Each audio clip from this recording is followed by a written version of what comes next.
Hello everyone, Bashar here. As you can see on the screen, we have a roadmap of the upcoming changes. Uh, they are not exactly quality of life changes, but they are upcoming changes more like because they have uh, in-game effects, right? Let's get over them. So the first thing that's coming is tavern improvements, and we will review them in depth now. Then we will have Epic Champion Empowerment coming. These are all expected to arrive in 2024, but the first one that's coming is the Tavern Improvement, so that's why the road is mapped as such.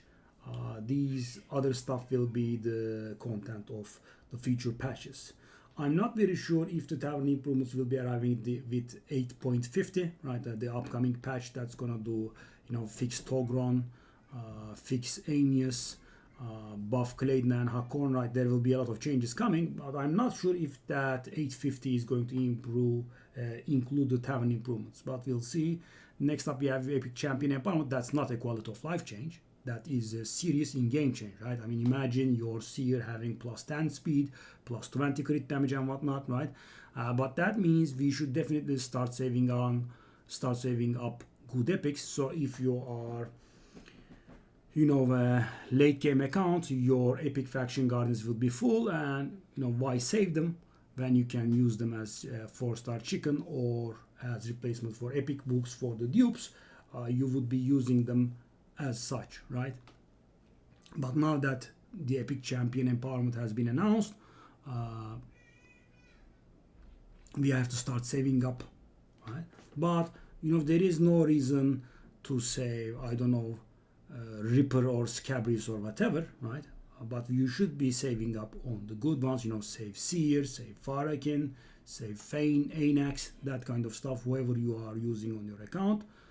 For the empowerment, I'm going to suspect it's gonna be a little bit worse than the legendary one, but it's still gonna add when you plus for them, and that is much easier to achieve, right? I have been playing for almost 2 years while spending, right, on a moderate level, and I still don't have a single legendary empowerment yet, and I think there is still some distance, right? Maybe the end of this year I could have like 1 or 2 empowerments, because I'm not empowering before I fill up my faction guardians, and I have only a single faction that is full, the Lizard Man. You didn't need to know that, but I want to talk about it anyway. So that's going to be great for us. It's going to help Synthranos progressing insanely, because some rooms don't just accept legendaries in. That's going to make our life much easier in tandem with the live arena upgrades. Next up, we have artifact presets. That's pretty good. So for example, guys, let's say you have a debuffing Sun Wukong and you have a face melting Sun Wukong, right? And to do them both is a little bit counterproductive, and Gims the champion, 700 Sun Wukong can't really do too good damage, and 100 accuracy Sun Wukong won't really be polymorphing, right? You could do that. I mean, so you could, you could gear him as a nuker, right? Save it, and then you could gear him as a debuffer and save it and change. Of course, it's gonna cost a lot of silver for that, right?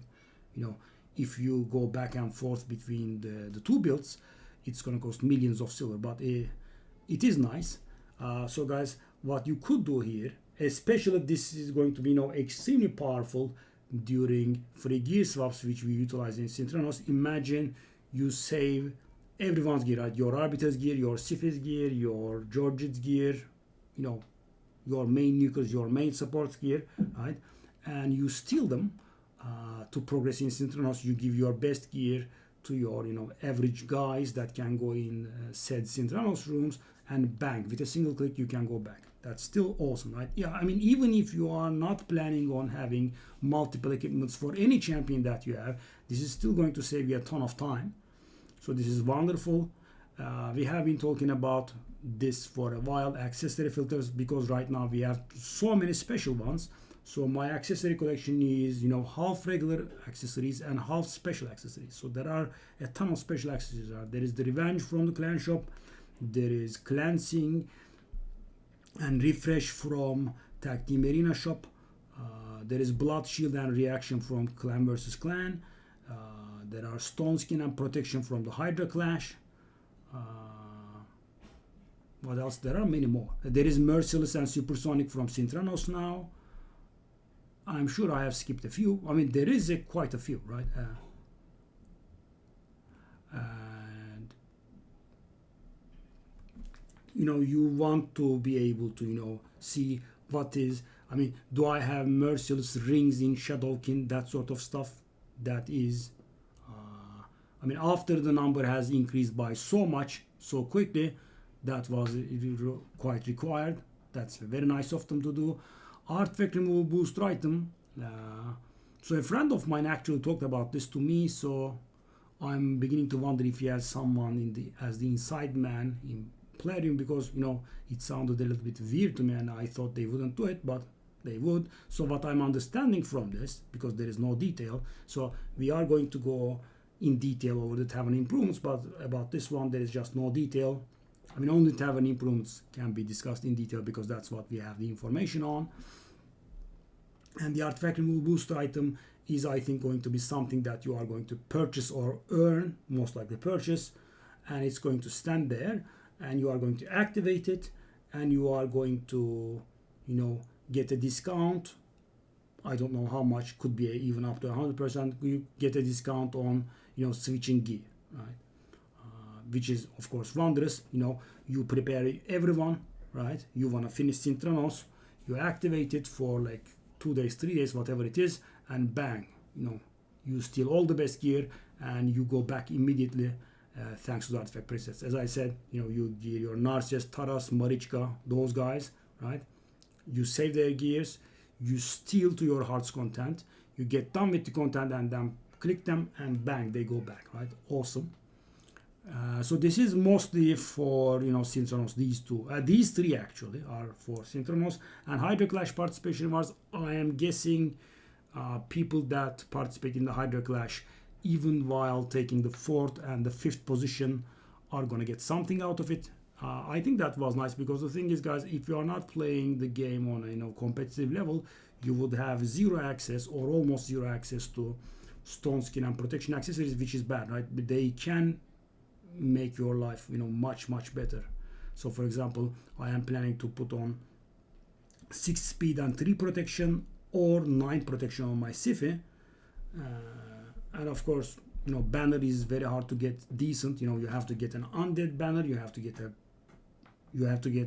banner, right? You have to get a protection banner, and this is in and of itself 1 in 90 chance anyway, right? And then it has to be a good banner, right? The amulet and the ring don't matter that much, but those do. So I think this is a welcome change as well. My only sadness is that it is at the end of the list, so we are going to get it at the end of the year. Maybe I'm not very sure how this is gonna go. Maybe I'm hoping we are gonna get some of it at the same time. I mean, artifact presets and accessory filters feel like they should go hand in hand. And let's take a look at the tavern improvements. So what do we have?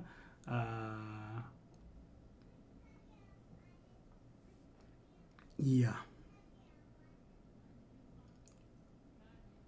So this is some filtering. There is the instant upgrade option. We can do the ascensions all at once now. I mean, you can say, take my 0-star champion and get it to 6 stars, and it's going to display you the whole cost of the ascension, and you're going to press and you are going to ascend the champion to the max with a single move. You can do the books at once as well. So you can say, for example, Kayle is in need of 15 books, and you put rare books there and put the slider to 15, and you book Kayle all at once, right? There is no 6 books, 6 books, 6 books. And this would, of course, as you can imagine, make up an extreme tendency, extreme potential for bursting in champion training tournaments, right? Because everything gets so useful and easy. Yeah, you could I think That's the instant upgrade option. Okay. And we could rank up multiple champions all at once as well. You know, this guy gets upgraded with two-star chickens. It gets upgraded with food. Yeah. And these are the filters. You could, you know, make a priority for the sacrificing of champions. You could give priority to, you know, use chickens first, then uncommon champions, and then common champions, right? You could say that, or you could say, you know, common champions first, uncommon champions second, and chickens second. And you also have options for sacrificing people who are ascended, who are already booked, who are geared, and who have tags. This is actually brilliant, guys, because for example, if you do what I do and put up a, you know, heart icon for, you know, champions you want to level, and you forget and you are about to sacrifice it, if you don't have this one ticked, it's not going to sacrifice that one, which is, you know, pretty great. So this is all around very good. It's going to save us a huge time, right?